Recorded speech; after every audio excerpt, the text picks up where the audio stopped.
चंद्रगुप्त, हमें ना तो अपने बीते समय को लेकर अनावश्यक रूप से कोड़ना चाहिए और ना ही अपने भविष्य को लेकर अनावश्यक रूप से उत्सुक होना चाहिए। वर्तमान सत्य है, उसी पर पूरा ध्यान केंद्रित होना चाहिए।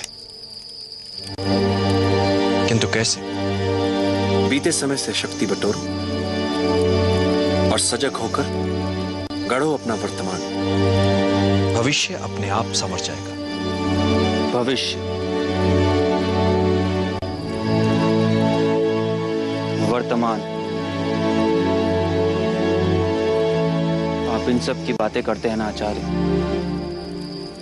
किंतु मुझे दिखता ही नहीं है मेरा भविष्य। दिखाई देता है तो सिर्फ वर्तमान, जो कचोटता रहता है मुझे। 1.5 वर्ष आचार्य, 1.5 वर्ष हो गया मुझे इन यवनों की सेना में भर्ती हुए। रात दिन सोते जागते हर समय यह भय होता है कि कहीं मैं सचमुच ही तो इन यवनों का दास नहीं बन गया हूं आचार्य। तुम्हें स्मरण होगा चंद्रगुप्त, एक बार मैंने कहा था कि साहस भय के ना होने में नहीं, साहस भय का सामना करने में है। भय, यजामहे सुगंधिं पुष्टिवर्धनम् उर्वारुकमिवन्दना मृत्योर्मोक्षयमामृतात्।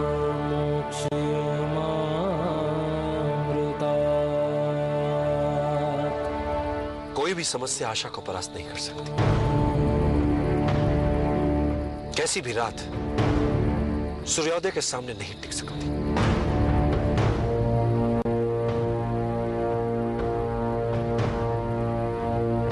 क्या हुआ चंद्रगुप्त? आचार्य,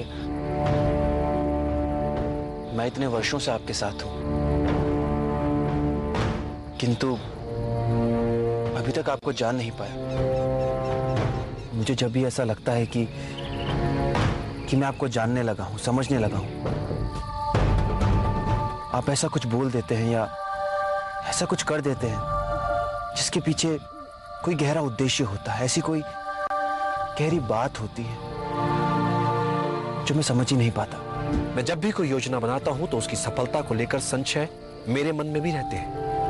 मैं योजना की परिकल्पना को अनुभव और अंतर्दृष्टि के साथ सोचे समझे संभावित संकटों का ध्यान रखते हुए कार्य में लाने का प्रयास करता हूं,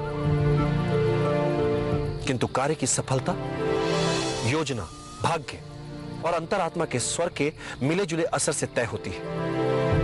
कार्य की सफलता में इन तीनों की बराबर की भूमिका होती है।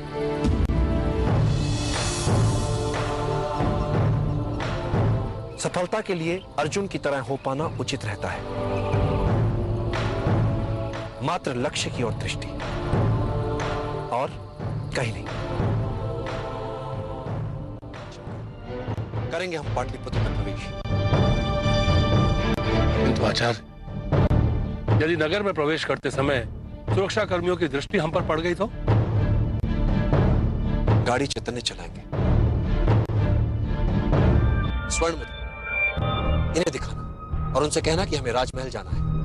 सब कुछ अपने आप होता चला जाएगा। किंतु आचार्य, यदि हमारी योजना असफल हो गई तो? सृष्टि का नियम,